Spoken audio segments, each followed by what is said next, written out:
Elle pensait que le silence de sa mère n'était que de la colère, jusqu'à la nuit où ce silence a explosé. Un cri, un geste, et plus rien ne serait jamais comme avant. Mais si le pardon était le seul moyen de survivre au feu? N'oubliez pas de vous abonner, et de cliquer généreusement sur le bouton j'aime, car cela compte énormément pour nous. Installez-vous confortablement, détendez-vous et profitez de cette histoire. Les matins sur Olive Street commençaient toujours au même rythme, les coqs chantant derrière la clôture fissurée, le vieux pick-up de Tony qui tout sautait pour démarrer, et le léger bourdonnement de musique gospel venant des voisins. À l'intérieur de leur maison de 2 chambres, la lumière du soleil filtrait à travers des rideaux à moitié tirés, touchant la peinture écaillée et les photos de famille qui faisaient de leur mieux pour retenir des années plus heureuses. Whitney aimait ces matins paisibles. Elle croyait que si l'on se levait assez tôt, on pouvait encore saisir le bon chez les gens avant que la journée ne les endurcisse. Elle attacha ses cheveux en un chignon lâche et se dirigea pieds nus vers la cuisine, le sol en ciment frais accueillant ses orteils. Tony était déjà là, penché sur la vieille cuisinière, fredonnant une chanson qu'elle ne reconnaissait pas. Il sentait la graisse et le métal, comme toujours. Mais sous cette odeur se cachait quelque chose de stable, une chaleur. « Bonjour, rayon de soleil », dit-il sans se retourner. Sa voix avait une gentillesse rocailleuse qui rendait les mots ordinaires rassurants. Whitney sourit faiblement en posant les assiettes sur la table. « Tu cuisines encore. Maman dit que tu vas brûler la maison un jour. » Tony rit doucement. « Ta maman exagère. Je n'ai failli la brûler qu'une seule fois. » De la chambre à coucher vint le bruit de tiroirs qui se ferment, puis le silence. Mitchell n'était plus une personne du matin. Autrefois, elle chantait en préparant le petit déjeuner, son rire résonnant dans la petite maison. Mais maintenant, elle traversait les matins comme quelqu'un qui porte un poids invisible. Tony baissa le feu sous la poêle et attrapa le pot de miel. « J'ai préparé tes préférés, des pancakes au miel. C'est un grand jour aujourd'hui, hein? Cet examen de chimie. » Whitney hocha la tête en versant de l'eau dans la bouilloire. « J'ai étudié toute la nuit. Maman m'a un peu aidé. » Les sourcils de Tony se haussèrent. « Vraiment? » »« Oui, » dit Whitney en hésitant. Elle est restée assise avec moi un moment. Elle n'a pas dit grand-chose, mais... elle était là. Il sourit gentiment. Ça compte. Quand Mitchell apparut enfin, elle était habillée sobrement, une robe de chambre bleue, les cheveux attachés serrés, une expression illisible. Ses yeux balayèrent la cuisine comme quelqu'un qui cherche des intrus. « Ça sent bon », dit-elle d'un ton neutre. Tony sourit. « Encore des pancakes. Tu sais que notre fille les adore. » Mitchell tira une chaise et s'assit, croisant les jambes. « Tu la traites comme si elle avait 5 ans. » Whitney se figea au milieu d'une bouchée. Le rire de Tony s'estompa. « C'est ma petite fille. » L'atmosphère changea légèrement, pas assez pour un orage, mais assez pour la première goutte de quelque chose de lourd. Mitchell remua son thé sans les regarder. Whitney étudia le visage de sa mère, les fines rides au coin de sa bouche, la façon dont sa mâchoire restait serrée même quand elle ne disait rien. Elle se souvint du temps où ses mêmes lèvres lui embrassaient le front pour lui souhaiter bonne nuit. Après le petit déjeuner, Whitney attrapa son sac d'école. Tony s'essuya les mains et dit, « Tu as besoin que je te dépose ?» « Elle peut marcher, » dit rapidement Mitchell. Whitney hésita. « C'est bon, maman. » « Marcher ne me dérange pas », Tony fronça les sourcils mais hocha la tête. « Fais attention, d'accord ? Et n'oublie pas ton parapluie. » Dehors, le soleil avait déjà pris possession de la rue, mais Whitney sentait encore le froid du silence du petit déjeuner s'accrocher à elle comme un air humide. Ce soir-là, quand elle rentra à la maison était de nouveau silencieuse. Tony était encore à l'atelier. Sa mère était assise près de la fenêtre, regardant dehors. Whitney s'approcha doucement. « Maman ?» Mitchell ne leva pas les yeux. « Tu devrais être en train de lire. Ton examen est bientôt. » Whitney s'attarda. « Est-ce que ça va ? » Une pause. Puis, doucement, « Va te coucher. » Whitney obéit, mais dans l'obscurité de sa chambre, elle écrivit dans son petit journal, « Quelque chose ne va pas avec maman. Je ne sais juste pas quoi. » Dehors, les grillons chantaient. À l'intérieur, l'air attendait, lourd, à l'écoute, gardant des secrets trop tôt pour être nommés. Une semaine plus tard, le monde extérieur scintillait de chaleur. Les routes poussiéreuses du quartier étaient bordées d'enfants poursuivant des cerfs-volants faits de sacs en plastique. L'atelier de Tony se trouvait à seulement 2 rues de là, où les moteurs chantaient plus fort que les radios. Ce soir-là, il rentra à la maison en tenant un petit sac en papier. De la graisse maculait sa joue, la sueur assombrissait sa chemise. Il avait l'air fatigué mais heureux. « Où est ma fille d'anniversaire » appela-t-il d'un ton enjoué. Whitney accourut de sa chambre, surprise. « Mon anniversaire n'est que le mois prochain. »« Je sais, » dit Tony en cachant le sac derrière son dos. « Mais tu as beaucoup étudié. Considère ça comme un cadeau. Juste comme ça. » Il le lui tendit. Whitney déballa soigneusement le papier de soie, le souffle coupé. À l'intérieur se trouvait une robe rouge, simple, sans manches, en coton doux qui captait la lumière comme si elle avait un éclat secret. « Elle est magnifique, murmura-t-elle. « Et c'est là, dit Tony en souriant. Tu auras besoin de quelque chose de joli pour le bal de l'école. » Depuis l'embrasure de la porte, Mitchell apparut, s'essuyant les mains sur une serviette. Ses yeux tombèrent sur la robe, et quelque chose vacilla là, rapide, vif, presque invisible. « C'est joli, dit-elle finalement. Je ne savais pas qu'elle avait besoin d'une autre robe. » Tony se tourna vers elle. Elle aura bientôt 18 ans. Laisse-la se sentir spéciale. Whitney sourit timidement. Merci, papa Tony. Le regard de Mitchell se durcit au mot « papa ». Cette nuit-là, alors que Whitney tournait devant son miroir, Mitchell se tenait silencieusement dans le couloir, observant. Le reflet montrait une jeune femme en pleine éclosion, l'image même de ce que Mitchell avait été autrefois. La robe ressemblait trop à celle que Tony lui avait achetée des années auparavant, quand ils étaient tombés amoureux. Les souvenirs se bousculaient, les rires, les promesses, les soirées où les yeux de Tony ne trouvaient qu'elle. Maintenant, ses yeux souriaient à une autre femme, leur fille. Mitchell ferma sa porte, respirant rapidement. Les murs semblaient se refermer à chaque battement de cœur. Tony frappa doucement plus tard. « Ça va ?» Elle força un sourire. « Juste fatigué. » Il entra quand même, posant sa main sur son épaule.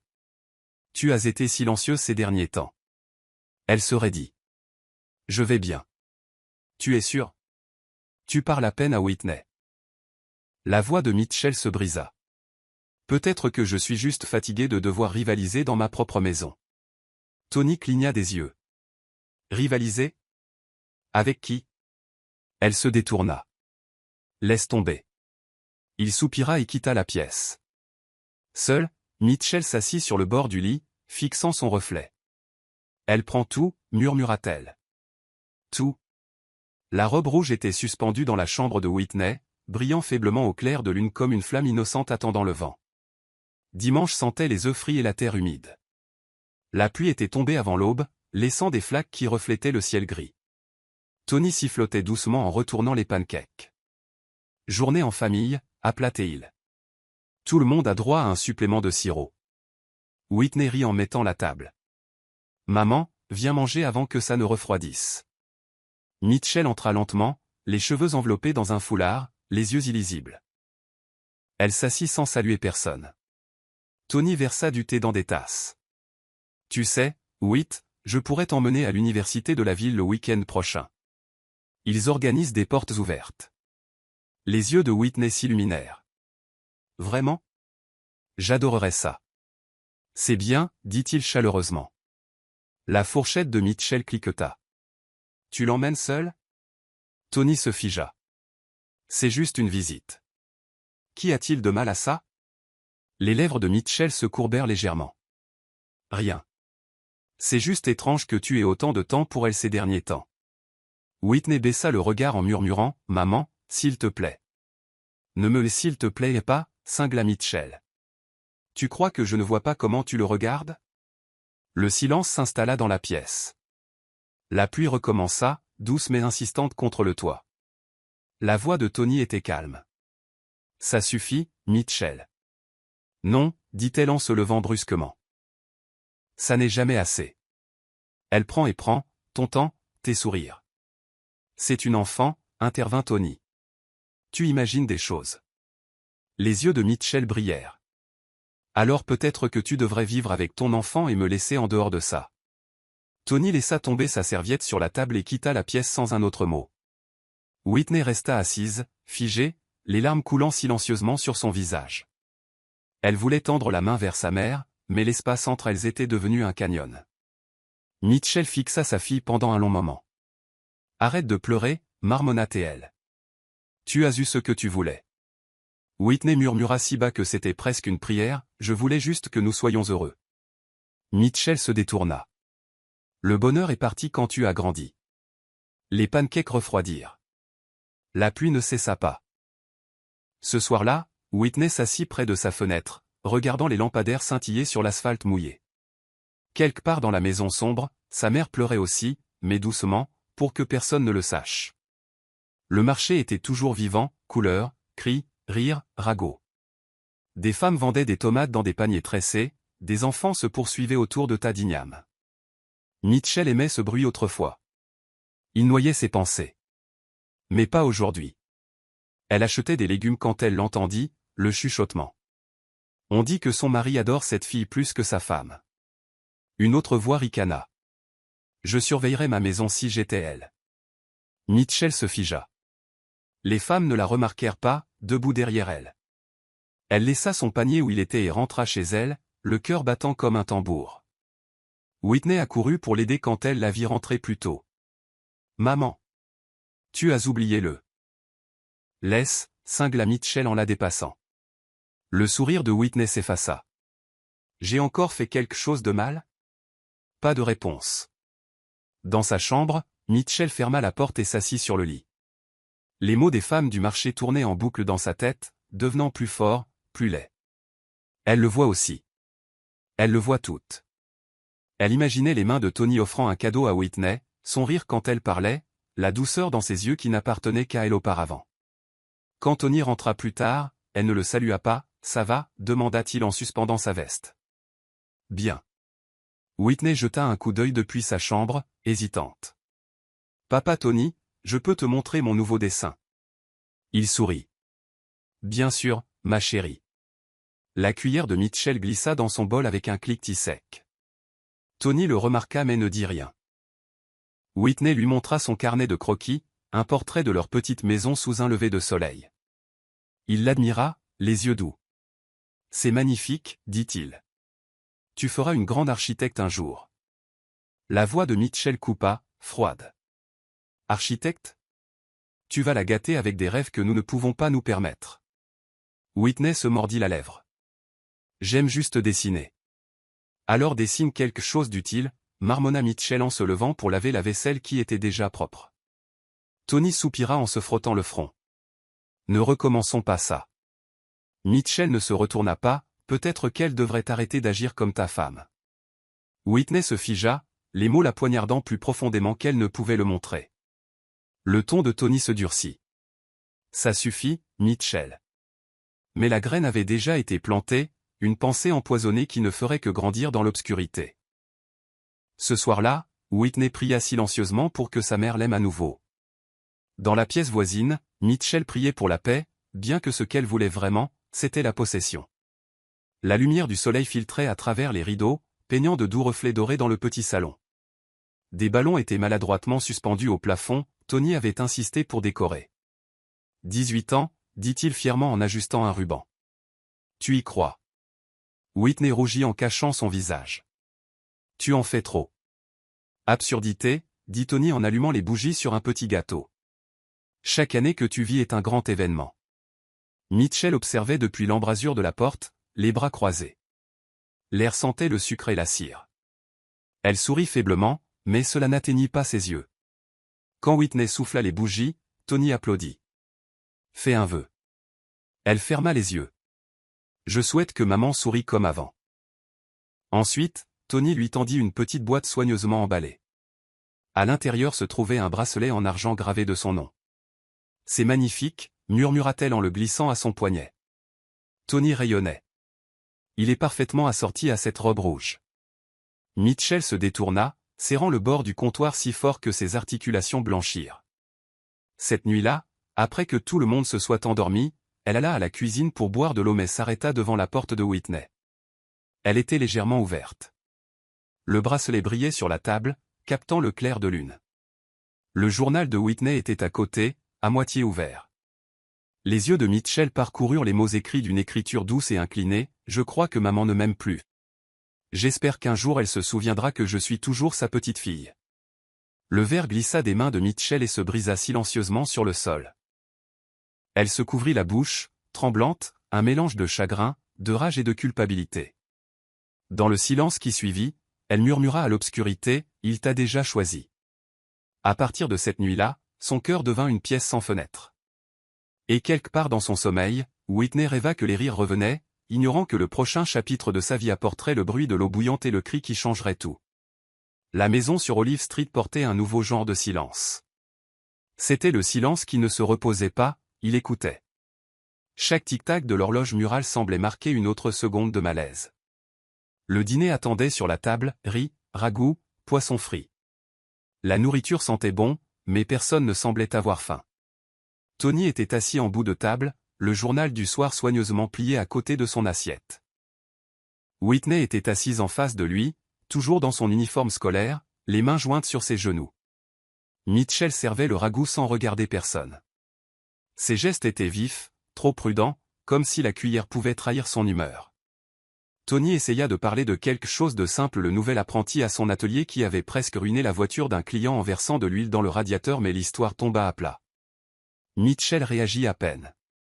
Whitney sourit poliment mais dit peu de choses. Quand Tony mentionna d'emmener Whitney à l'université de la ville, l'atmosphère changea. La fourchette de Mitchell cliqueta contre son assiette, le son coupant le silence comme du verre qui se brise. Elle demanda s'il l'emmenait seul, et quand il hocha la tête, son visage se transforma, pas de colère bruyante, mais quelque chose de plus calme et de plus dangereux. Elle fixa le ragoût dans son bol comme s'il l'avait insulté. L'estomac de Whitney se noua. La nourriture sentait soudain trop riche, trop lourde. Plus tard, après que Tony fut allé prendre sa douche, Whitney se tenait dans la cuisine à côté de sa mère, essayant de l'aider à faire la vaisselle. Le cliquetis des assiettes en céramique remplissait l'espace entre elles. Mitchell ne dit rien pendant un long moment, puis demanda de quoi elle et Tony parleraient pendant leur voyage. La voix de Whitney était douce quand elle dit qu'elle ne savait pas, peut-être de l'école ou des bourses d'études. Mitchell hocha lentement la tête, les yeux fixés sur les bulles flottant sur l'eau de vaisselle. Elle demanda si Whitney aimait son beau-père.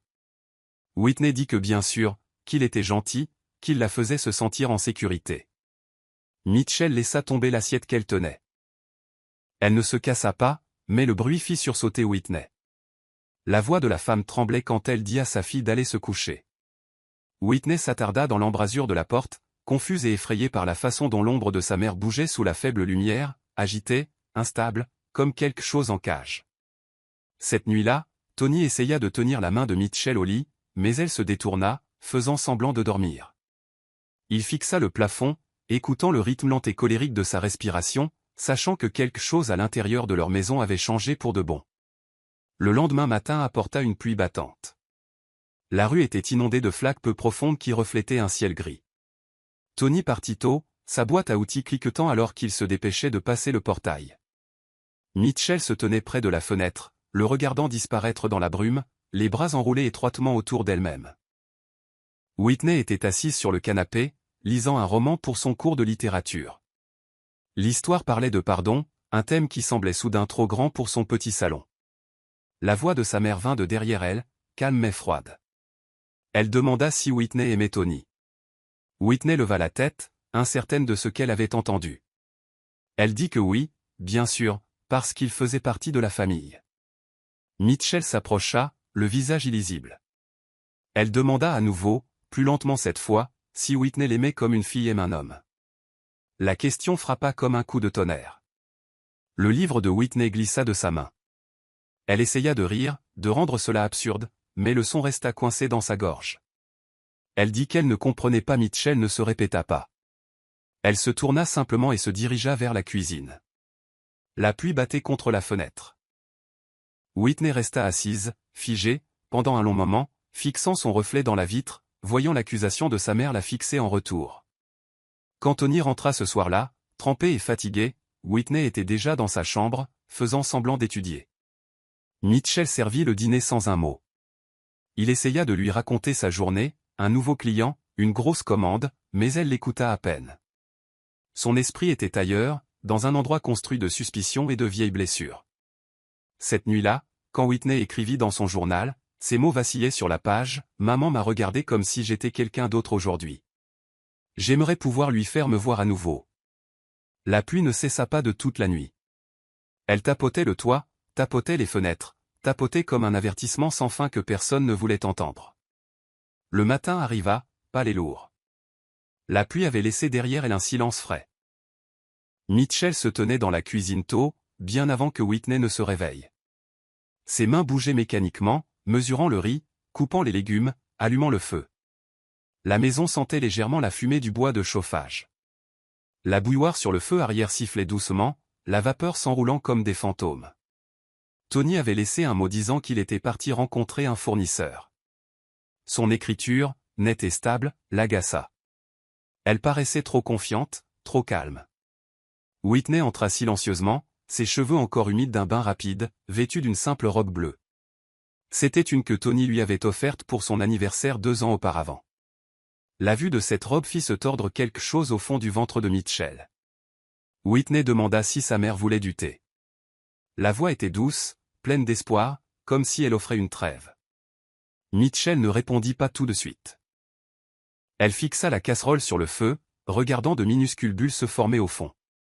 Whitney s'approcha, incertaine. Elle dit qu'elle ferait le thé elle-même. Sa main tendit vers la poignée de la casserole juste au moment où Mitchell se tourna brusquement. Leurs yeux se rencontrèrent. Dans ceux de Mitchell, quelque chose vacilla, peur, amour, rage, tout enchevêtré en une seconde insupportable. La casserole bascula. La vapeur explosa vers le haut, blanche et sifflante. L'eau bouillante éclaboussa, trouvant la peau, trouvant le silence, trouvant le cri qui déchira l'air. Le cri de Whitney était brut et sans mots. Le monde sembla se rétrécir à l'odeur de brûlé et au son de son corps heurtant le sol. Mitchell se figea. La casserole tomba avec un bruit sourd sur le carrelage. Son esprit devint vide, creux, ne faisant écho qu'au son de la voix de sa fille. Pendant un instant, elle voulut aider, tendre la main, verser de l'eau froide sur les brûlures, mais la culpabilité et la panique tordirent ses membres. Les yeux de Whitney rencontrèrent les siens une fois de plus, suppliants, incrédules. Et puis l'obscurité enveloppa la vue de la jeune fille. Quand Tony rentra précipitamment 1 heure plus tard, appelé par un voisin affolé qui avait entendu le cri, il trouva la porte de la cuisine ouverte, la vapeur flottant encore comme des fantômes de la casserole renversée. Mitchell était assise sur le sol, se balançant, murmurant des mots qui n'avaient aucun sens. Whitney gisait immobile, sa peau boursouflée, l'odeur de la douleur trop épaisse pour respirer. Tony la prit dans ses bras et cria à l'aide.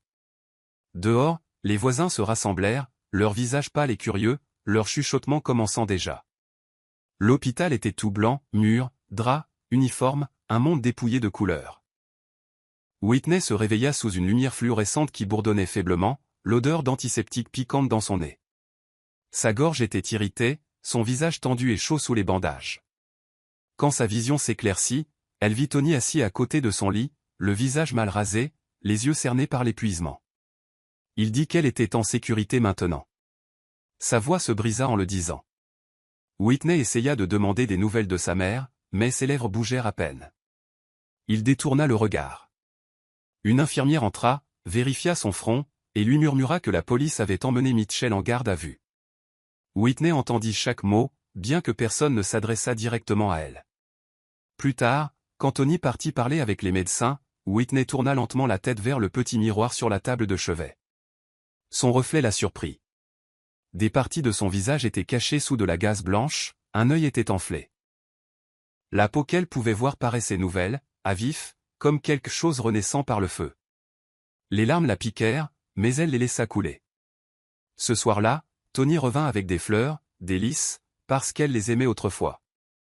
Il s'assit à côté d'elle, parlant doucement de l'atelier, de la façon dont les voisins avaient prié, de la façon dont la communauté se mobilisait derrière eux. Mais chaque mot portait le poids de quelque chose de non dit, la question de savoir comment l'amour pouvait brûler de cette façon. Quand Whitney s'endormit, il regarda sa respiration, sa main reposant doucement sur la sienne. Dans un autre service, un policier rédigeait un rapport, sa plume grattant doucement contre le papier, la suspecte invoque une instabilité émotionnelle.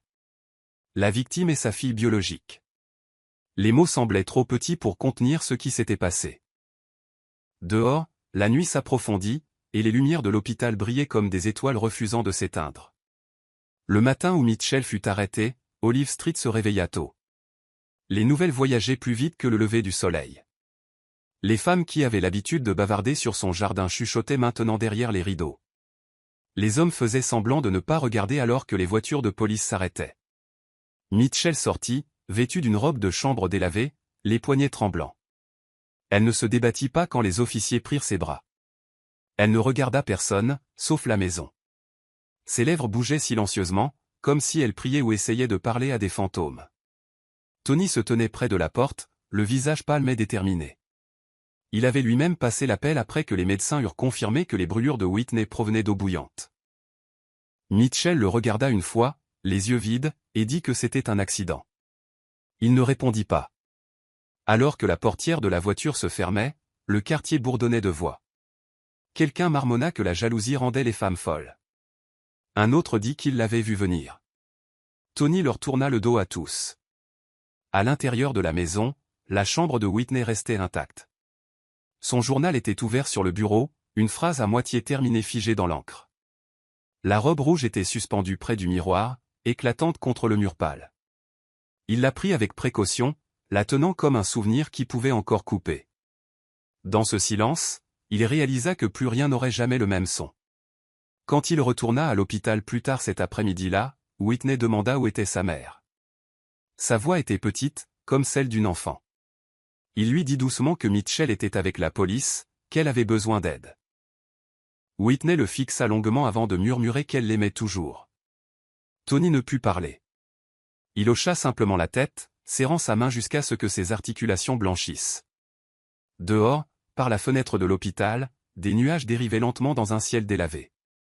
La vie continuerait, oui, mais plus jamais comme avant. Le rire qui remplissait autrefois leur petite maison avait disparu, remplacé par les échos de ce que l'amour était devenu quand la jalousie l'avait noyé.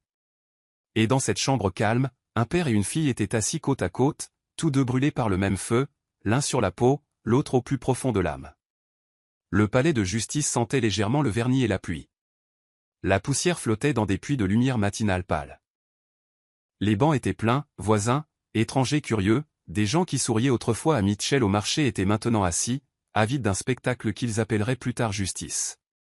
Whitney marchait lentement à côté de Tony, son visage toujours enveloppé de minces bandages de coton.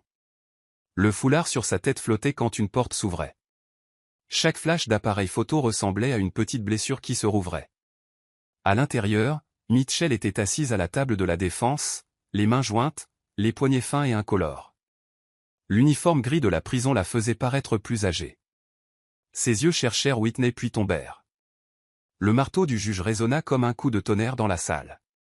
Le procureur de l'État lut les charges d'un ton monocorde et régulier, tentative de meurtre, agression aggravée, intention de causer des lésions corporelles graves. Les mots semblaient cliniques, mais Whitney sentait les arêtes de chacun couper l'air. Lorsque les photos des preuves apparurent ses bras boursouflés, le tissu à moitié fondu de la robe bleue la salle retint son souffle. Tony détourna le regard. L'avocat de Mitchell parla de déséquilibre émotionnel, d'années de jalousie qui avaient obscurci la raison, d'une femme se noyant dans ses propres peurs. La voix de l'avocat trembla sur le mot « mère ». Le souffle de Whitney se coupa lorsque le juge lui demanda si elle voulait parler. Elle se leva lentement, les pieds de sa chaise raclant le sol. Chaque son dans la pièce sembla s'évanouir, attendant ses paroles. Elle parla sans colère. Ses mots coulaient comme de l'eau trouvant son cours. Elle dit qu'elle ne comprenait toujours pas ce qui s'était brisé dans leur maison. Elle dit qu'elle ne souhaitait aucun mal à sa mère. Elle voulait seulement que la vérité existe quelque part dans les ruines de leur amour. Quand elle eut fini, même le greffier baissa les yeux. Mitchell leva alors la tête, murmurant quelque chose de trop faible pour être entendu. L'huissier se pencha et le répéta à voix haute à la demande du juge. Elle a dit, il l'aimait plus. La pièce se figea. Le marteau tomba à nouveau, scellant une peine de 15 ans. Alors que les officiers guidaient Mitchell vers la porte, Whitney tendit instinctivement la main. Leurs doigts s'effleurèrent une fois, fugacement, comme une braise mourante reprenant de l'air. Mitchell ne se retourna pas dehors, la pluie recommença, lente et interminable, lavant les marches du palais de justice, mais jamais les cœurs qui les avaient gravis. Les couloirs de l'hôpital s'étiraient comme des tunnels blancs. Whitney les a pris par le son, le grincement des chaussures des infirmières, le bip faible des moniteurs, le bourdonnement des lumières fluorescentes qui ne dormaient jamais. Les jours se fondaient les uns dans les autres. Elle se réveillait avec l'odeur de pommade, le doux froissement de la gaze, la voix calme de Tony lisant à voix haute ses vieux manuels scolaires. Au début, elle parlait peu. La douleur rendait ses mots courts, ses pensées lourdes. Mais la patience de Tony était une chose constante. Il plaisantait doucement sur le café infect des infirmières, sur la radio qui ne passait que des chansons d'amour, sur la façon dont ses crayons à dessin l'attendaient à la maison.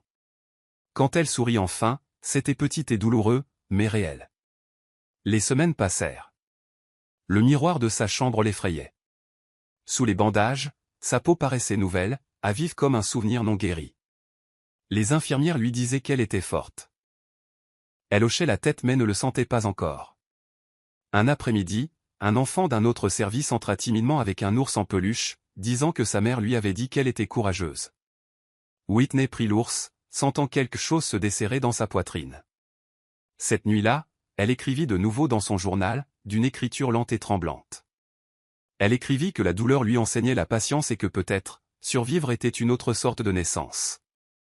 Tony vint plus tard avec des tournesols, leur odeur remplissant la pièce. Il lui dit que Mitchell avait été transféré dans un établissement pour femmes en dehors de la ville. Whitney ne dit rien pendant un moment, puis demanda si sa mère avait pleuré quand il l'avait emmenée. Il dit que oui. Elle hocha la tête et regarda les fleurs. Les pétales étaient éclatants, provoquant contre les murs blancs stériles. Pour la première fois, elle pensa que le monde pourrait retrouver des couleurs. Le jour de son retour à Olive Street, l'air semblait à la fois nouveau et ancien. Le portail d'entrée grinça de la même manière qu'il l'avait toujours fait, mais le son la surprit. Tony avait repeint les murs dans une nuance de crème plus douce. Des rideaux flottaient doucement, l'odeur de savon persistait. Il voulait que la maison paraisse différente, plus légère, mais certains souvenirs s'accrochent plus fort que la peinture. Whitney traversa chaque pièce lentement. Ses doigts effleuraient les bords des meubles, le métal froid des cadres photos. Sur son bureau se trouvait la robe rouge, fraîchement lavée, soigneusement pliée. Elle traça le tissu et se souvint des rires avant que tout ne brûle. Tony se tenait derrière elle, ne sachant s'il devait parler. Elle se tourna et réussit un faible sourire. Il dit que la maison retrouverait sa chaleur. Elle hocha la tête, même si elle n'était plus sûre de ce que la chaleur signifiait. Ce soir-là, ils s'assirent dehors alors que le soleil tombait derrière les toits. Les enfants du quartier se poursuivaient avec des cerfs-volants en papier, le son de leur rire serra la gorge de Whitney. Tony lui demanda si elle voulait bientôt visiter l'atelier. Elle dit peut-être demain. Quand la nuit tomba, elle se tint devant le miroir. Les cicatrices sur son visage captaient la lumière de la lampe, une carte de survie. Elle ne tressaillit pas. Elle murmura doucement qu'elle avait survécu. Dans le calme qui suivit, elle imagina sa mère quelque part, loin, entendant ce même murmure porté par le vent. La première lettre arriva, soigneusement pliée, le papier fin et ligné. L'écriture était familière mais plus tremblante, les mots trop fortement pressés sur la page. Tony la porta un soir après le travail. Il hésita avant de la lui tendre. Les mains de Whitney tremblaient en l'ouvrant. Sa mère écrivait qu'elle n'attendait pas de pardon. Elle écrivait que la jalousie l'avait rendue aveugle, que chaque sourire de Whitney ressemblait à un vol. Elle écrivait que les murs de la prison étaient plus faciles à supporter que le silence qu'elle avait créé. La lettre se terminait par « Je suis désolée, mon enfant ». Whitney la lut 2 fois. Puis elle pressa le papier contre sa poitrine et pleura sans un bruit. Plus tard, elle prit une feuille propre et commença à répondre. Ces mots vinrent lentement, chacun mesuré comme un pas sur du verre brisé. Elle dit à sa mère qu'elle lui pardonnait, même si elle n'oublierait jamais. Elle écrivit qu'elle priait pour qu'elles trouvent toutes les deux la paix. Tony la posta le lendemain matin. Les jours suivants furent étrangement calmes. Whitney passait des heures dans le jardin, taillant les fleurs, parlant doucement aux plantes comme si elles pouvaient répondre. Les voisins regardaient mais ne chuchotaient plus. Quand le facteur revint une semaine plus tard avec une autre lettre, elle n'eut pas peur de l'ouvrir. Celle-ci disait seulement « merci ». C'était suffisant. L'atelier de Tony sentait le métal et l'huile de moteur, une odeur que Whitney connaissait depuis l'enfance. Quand elle y entra de nouveau, le bruit des outils et des rires l'entoura comme une chanson oubliée. Les ouvriers s'arrêtèrent en voyant ses cicatrices, ne sachant comment la saluer. Tony brisa la tension en annonçant que la patronne était enfin de retour. Ils rirent, le soulagement détendant l'atmosphère. Il lui montra une vieille voiture qu'il restaurait. La poussière recouvrait le capot, mais le chrome en dessous brillait. Il dit qu'ils la finiraient ensemble, comme au bon vieux temps. Whitney retroussa ses manches, ses mouvements d'abord prudents. Le poids d'une clé à molette dans sa main semblait étrange mais satisfaisant. En travaillant, elle sentit le rythme de sa respiration s'accorder au cliquetis du métal. L'un des plus jeunes mécaniciens demanda doucement si ça faisait mal de se souvenir. Elle sourit et dit que ce souvenir n'était pas le problème, oublier l'était. Quand Tony lui essuya plus tard de la graisse sur la joue, il dit qu'elle recommençait à rire comme avant. Elle lui répondit qu'elle apprenait plutôt à rire comme une nouvelle personne. Ils travaillèrent jusqu'au crépuscule, l'atelier se remplissant de lumière dorée. La poussière dansait dans l'air comme des étincelles. En fermant à clé, Whitney regarda autour d'elle et dit que l'endroit sentait l'espoir. Tony gloussa et dit que l'espoir avait toujours besoin d'un peu d'huile et de bruit pour rester en vie. Cette nuit-là, ses rêves furent calmes pour la première fois depuis des mois. L'idée lui vint en regardant un documentaire sur des survivants qui avaient reconstruit leur vie. Elle vit des visages marqués par le feu mais éclairés par la force. Quelque chose en elle s'agita. Elle dit à Tony qu'elle voulait aider d'autres personnes comme elle, des gens qui portaient des histoires visibles sur leur peau. Il écouta sans l'interrompre, puis hocha lentement la tête et dit qu'il soutiendrait tout ce qui guérirait son cœur. Ils commencèrent petits. Un espace de bureau emprunté, des meubles de seconde main, une enseigne peinte par l'un des garçons de l'atelier, l'initiative de la flamme renaissante. Whitney visitait les hôpitaux, s'asseyant à côté de patients qui ne supportaient pas de se regarder dans les miroirs. Elle leur disait qu'ils n'étaient pas ruinés, mais refaits. Sa voix portait une conviction tranquille, chaque mot tiré de ses propres cendres. Les journalistes commencèrent à la remarquer. Les journaux locaux écrivirent sur la jeune femme qui avait transformé la tragédie en dessin. Les dons affluèrent. Des bénévoles arrivèrent, la plupart étant aussi des survivants. La nuit, elle s'endormait en lisant des lettres de personnes la remerciant. Une ligne lui resta en mémoire, « Vous m'avez fait croire que mes cicatrices sont la preuve que je me suis battue. » Quand elle se regardait maintenant dans son propre miroir, elle ne voyait pas de défiguration. Elle voyait des preuves. Elle voyait de la lumière. Tony se tenait souvent à la porte, la regardant travailler tard dans la nuit, la lampe de bureau l'auréolant d'or. Il ne le dit jamais à voix haute, mais la fierté adoucissait chaque ride de son visage. La salle était petite, décorée de bannières en papier qui flottaient à chaque tour du ventilateur de plafond. Des dizaines de chaises faisaient face à une estrade basse drapée de tissu blanc. Whitney se tenait derrière le podium, les paumes moites, les genoux tremblants. C'était son premier discours public depuis l'agression. Elle pouvait voir Tony au premier rang, souriant comme un homme témoin d'un miracle qu'il ne méritait pas mais pour lequel il avait prié. Quand elle commença, sa voix vacilla. Elle fit une pause, prit une inspiration et laissa le silence s'installer. Puis elle parla du feu, non pas comme une destruction, mais comme une transformation. Elle dit que la douleur ne mettait pas fin à une vie, elle la refaisait. Les gens se penchèrent en avant. Certains pleuraient doucement. Elle leur dit que le pardon n'était pas une faiblesse, que c'était le seul moyen d'empêcher le cœur de brûler éternellement. En parlant, elle vit le visage de sa mère dans son esprit, non pas le visage de ce terrible matin, mais celui de son enfance, chantant doucement en lui peignant les cheveux. Le souvenir ne faisait plus mal. Il existait simplement, doux et entier. Quand elle eut fini, la salle éclata en applaudissements. Des étrangers firent la queue pour la remercier. Certains lui tenaient les mains, d'autres hochaient simplement la tête à travers leurs larmes. Tony la rejoignit sur scène, les yeux humides. Il murmura qu'elle avait rendu aux gens leur courage. Elle répondit qu'il lui avait rendu le sien en retour. Ce soir-là, elle plaça une photo de l'événement sur le mur à côté de la fenêtre, la première photo d'elle souriant sans peur. Dehors, Olive Street scintillait sous les lampadaires. À l'intérieur, l'air portait le son d'un triomphe tranquille, le genre qui ne crie pas, qui respire seulement et reste.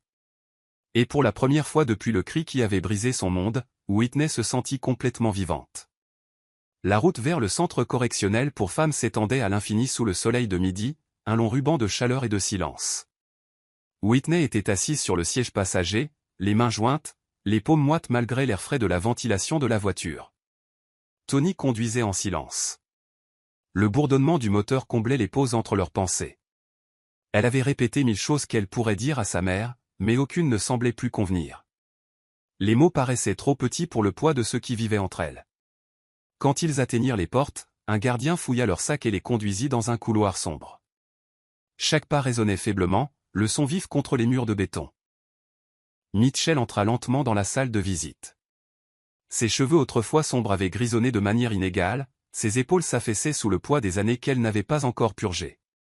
Ses yeux, bien que plus ternes, portaient encore quelque chose de familier, ce mélange de force et de honte dont Whitney avait hérité sans le vouloir. Pendant un moment, aucune ne parla. Mitchell fixa sa fille comme si elle ne pouvait pas tout à fait croire qu'elle était réelle. Les cicatrices sur le visage de Whitney la firent grimacer, mais ce qui la brisa le plus fut le calme dans les yeux de Whitney, un calme qu'elle n'avait pas mérité de voir. Whitney rompit finalement le silence. Elle dit qu'elle était venue parce que le pardon ne pouvait pas vivre éternellement dans des lettres. Mitchell demanda d'une voix à peine audible pourquoi elle lui pardonnerait.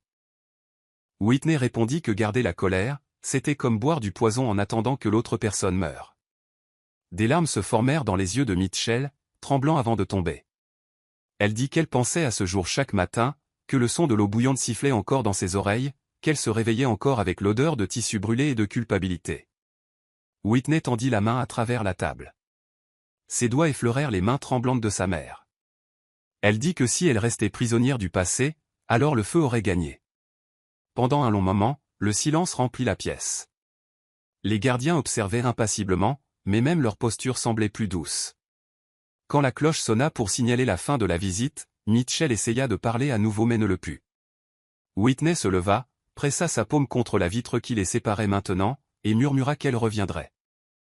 Quand elle partit, l'air extérieur semblait plus léger, comme si le monde lui-même avait expiré. Tony attendait près de la voiture, son visage doux d'une fierté tranquille. Ils rentrèrent sans beaucoup de mots, la route derrière eux scintillant comme le pardon lui-même. Le soir descendit doucement sur Olive Street. La lumière du porche brillait d'un or doux. Whitney et Tony étaient assis côte à côte, regardant le soleil disparaître derrière les toits couleur rouille. L'air sentait la pluie à venir. Tony demanda doucement si elle avait vu sa mère. Whitney hocha la tête. Il demanda si cela lui avait apporté la paix. Elle dit que oui, bien que cela ait fait mal comme rouvrir une vieille cicatrice juste pour la nettoyer à nouveau. Il sourit faiblement et dit que parfois la guérison était exactement cela, une blessure nettoyée par la miséricorde jusqu'à ce qu'elle puisse respirer à nouveau. Ils restèrent assis en silence. Les cigales chantaient dans les arbres. Whitney posa sa tête sur son épaule. Elle dit qu'elle ne savait pas ce qu'elle serait devenue s'il n'était pas resté. Il gloussa, bas et rauque, et dit que les pères n'abandonnaient pas leurs enfants quand les tempêtes arrivaient. Le mot « père » trembla dans l'air entre eux, non prononcé depuis des années, trouvant enfin sa place. Les yeux de Tony brillèrent alors qu'il regardait au loin. Il dit qu'il avait promis une fois à sa mère qu'il protégerait Whitney. Il avait échoué cette nuit-là, mais il n'échouerait plus. Whitney lui dit qu'il n'avait pas échoué, qu'il avait été la raison pour laquelle elle avait survécu. Leurs mains se rencontrèrent, la sienne rugueuse de graisse, la sienne douce mais marquée de cicatrices, et dans ce petit contact, une famille se reconstruisait tranquillement. De sa cellule à des kilomètres de là, Mitchell regardait le même coucher de soleil à travers des barreaux de fer et murmurait ses remerciements au ciel. Le jour de la remise des diplômes sentait l'herbe coupée et le soleil chaud. Les rires de la foule se propageaient à travers le champ ouvert comme de la musique. Whitney se tenait parmi des rangées d'étudiants en toge noire, le pompon de son chapeau effleurant sa joue. Son cœur battait fort, non pas de nervosité, mais d'émerveillement. Quand son nom fut appelé, elle traversa la scène, ses cicatrices brillant faiblement sous les lumières vives. Les applaudissements s'amplifièrent. Quelque part dans le public, Tony se tenait debout, acclamant plus fort que quiconque, son téléphone tremblant alors qu'il essayait d'enregistrer. Quand elle prit son diplôme, le doyen murmura que son histoire avait inspiré la moitié du corps professoral. Whitney sourit poliment, son esprit se précipitant déjà pour trouver Tony dans la foule. Après la cérémonie, ils célébrèrent sous une petite tente dans la cour. Les voisins apportèrent de la nourriture et des rires. Même les femmes qui chuchotaient autrefois au marché les traînaient maintenant et l'appelaient « notre héroïne ». Plus tard dans la nuit, quand tout le monde fut parti, Whitney alla dans sa chambre. Dans le tiroir se trouvait la vieille robe rouge. Elle la tint un long moment avant de l'enfiler. Elle lui allait différemment maintenant, mais elle ne ressentait plus la douleur qu'elle portait autrefois. Debout devant le miroir, elle se prit en photo, sans filtre, sans se cacher, et la publia en ligne avec une courte légende, « Les cicatrices ne nous définissent pas. » Se relever, si. Le lendemain matin, son téléphone débordait de messages, des étrangers partageant leurs propres cicatrices, leur propre renaissance. Whitney sourit doucement. Pour la première fois, elle réalisa que son histoire n'appartenait pas seulement à elle, mais à tous ceux qui avaient traversé le feu et survécu. Le studio de radio était petit, sentant légèrement le café et l'électricité statique. Une enseigne lumineuse, ONR, brillait au-dessus de la fenêtre.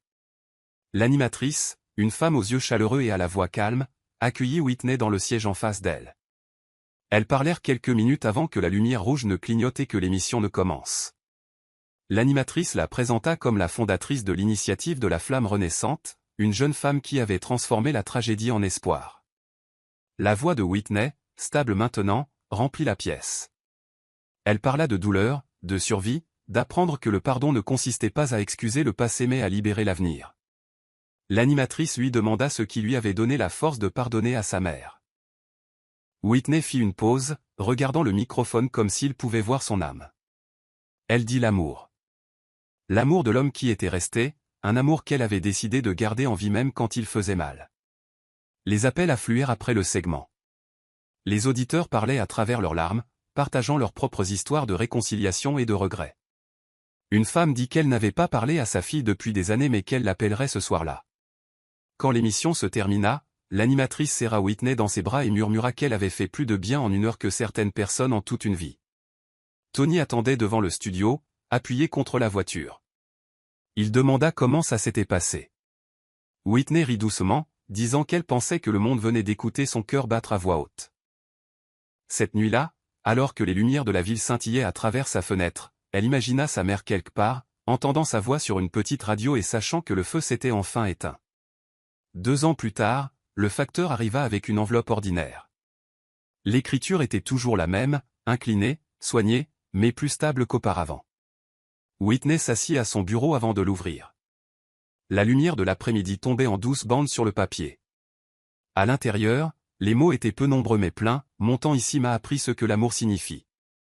Je me réveille chaque jour reconnaissante que tu aies survécu. Je ne demande plus de pardon. Je te souhaite seulement de la joie. » Elle l'a lu 2 fois, les larmes coulant sur ses joues. Il n'y avait ni amertume, ni culpabilité, seulement une acceptation tranquille. Tony la trouva plus tard, tenant la lettre contre son cœur. Elle lui dit que sa mère était enfin en paix. Il hocha la tête, disant que la paix était la seule vraie richesse qu'une personne pouvait gagner après avoir tout perdu. Ce soir-là, Whitney plaça la lettre à côté de son certificat de fondation sur le mur, le même mur qui avait autrefois tenu ses dessins de la maison. Dehors, l'air sentait la pluie et les fleurs d'oranger. Elle murmura que certaines tempêtes ne se terminent pas par un coup de tonnerre, mais par le calme. Le jour de la libération de Mitchell arriva tranquillement, sans fanfare.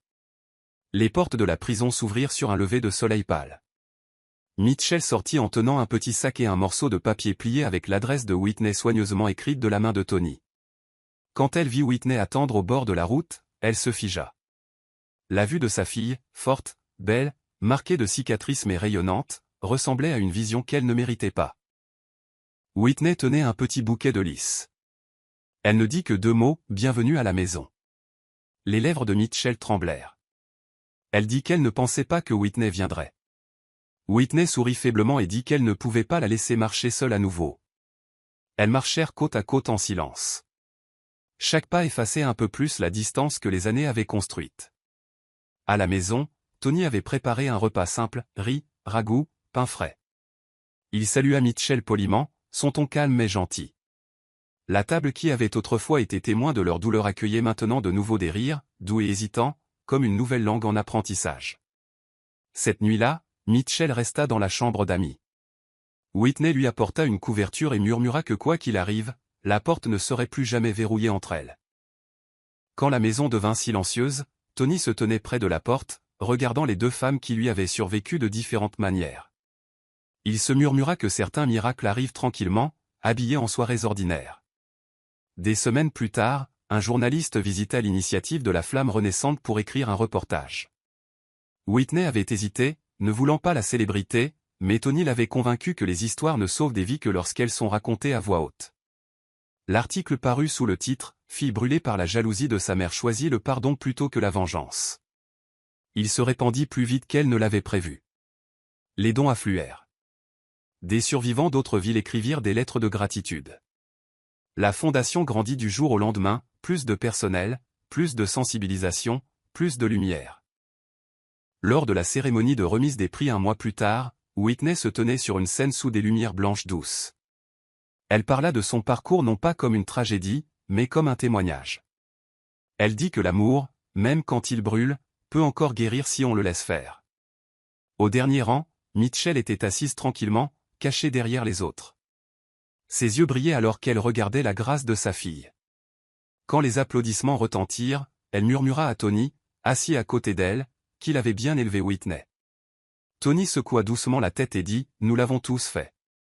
À travers le feu, à travers la douleur, à travers la grâce. » Après l'événement, Whitney trouva sa mère qui attendait près de la porte. Elles ne parlèrent pas beaucoup. Elle n'en avait pas besoin. Mitchell toucha légèrement le bras de sa fille, comme pour confirmer qu'elle était bien réelle. Cette nuit-là, quand Whitney rentra chez elle, elle épingla la coupure de journal à côté de sa photo de remise de diplôme. Elle les fixa longuement avant d'éteindre la lumière. Dans l'obscurité, la paix bourdonnait doucement, comme une berceuse que la maison avait attendu des années pour entendre. Les années passèrent doucement. Olive Street devint plus calme, ses vieux arbres se penchant plus lourdement vers le ciel. La petite maison, autrefois remplie de cris et de chagrin, se réveillait maintenant chaque matin avec l'odeur du café et de douces conversations. Whitney devint conseillère, passant ses journées à aider les autres à reconstruire ce que la vie avait brisé. Sa fondation prospéra, son histoire enseignée dans les écoles comme une leçon de force. Tony, plus âgé maintenant, s'asseyait souvent sur le porche aux premières heures, le grincement de sa chaise se mêlant au réveil des oiseaux. Mitchell habitait à proximité, apportant de la nourriture chaque dimanche, riant doucement quand il la taquinait sur sa cuisine. Un matin, Whitney sortit et les trouva tous les deux assis ensemble, regardant l'horizon devenir doré. L'air était frais, la lumière lente et généreuse. Tony la regarda et dit qu'elle était belle. Elle sourit et dit que c'était parce qu'elle avait survécu. Mitchell prit la main de sa fille. Aucun mot ne passa entre elles, seulement une longue et silencieuse compréhension, le genre qui vient quand le pardon achève enfin son cercle. Alors que le soleil montait plus haut, la lumière se déversa sur leurs visages, chaude et indulgente. Whitney ferma les yeux et murmura une prière, non pas pour elle-même mais pour chaque mère et fille qui s'était un jour brisée et reconstruite au nom impossible de l'amour. Le feu s'était éteint il y a longtemps, mais sa lumière, douce maintenant, stable, demeurait. Et dans cette clarté, la maison sur Olive Street respirait à nouveau. Je suis heureux que vous soyez arrivés jusqu'à la fin. J'espère que vous avez apprécié l'histoire. N'hésitez pas à cliquer généreusement sur ce bouton j'aime et à vous abonner pour d'autres récits captivants comme celui-ci. Nous aimerions avoir votre avis, quelles leçons avez-vous tirées de cette histoire? Partagez vos pensées dans les commentaires ci-dessous. À la prochaine histoire.